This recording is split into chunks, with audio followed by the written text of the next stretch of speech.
छत्तीसगढ़ राज्य में एक लोक साहित्य फोकलोर जिसे कहते हैं वो बड़ी प्रचलित है, जिसमें एक भर्तृहरि नाम का एक राजा होता है।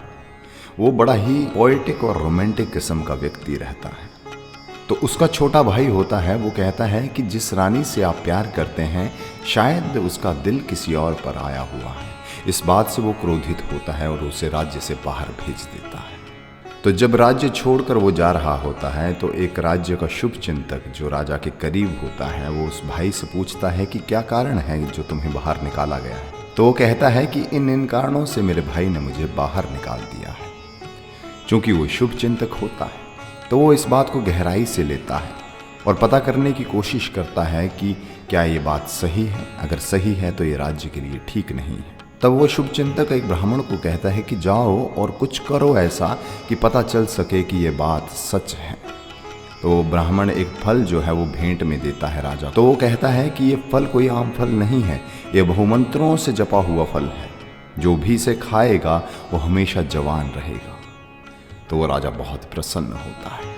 तब वो जाता है और कहता है कि ये फल मैं अपनी प्रेमिका अपनी रानी को दूंगा ताकि उसका यौवन हमेशा बना रहे। तो जब वो फल जो है वो रानी को देता है तो रानी उसे उस वक्त नहीं खाती, कहती मैं सुबह खाऊंगी। तब वो रात को अपने प्रेमी को वो फल दे देती है। वो चाहती है कि उसका प्रेमी हमेशा से जवान रहे ताकि प्रेम प्रसंग हमेशा अच्छा चलता रहे।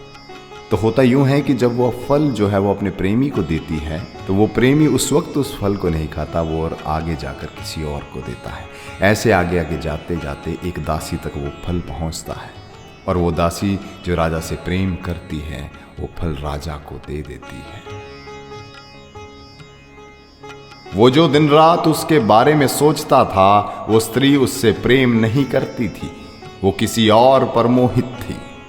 वो पुरुष किसी दूसरी स्त्री को चाहता था, वो स्त्री किसी और पुरुष से प्रेम करती थी। बहुत बड़ी घटना हुई राजा के जीवन में। ये दिल टूट गया, दिल उठ गया हर चीजों से।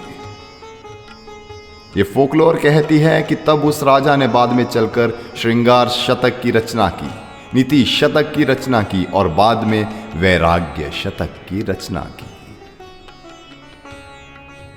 आपको ये किस्सा कैसा लगा कमेंट सेक्शन में जरूर बताइएगा। धन्यवाद।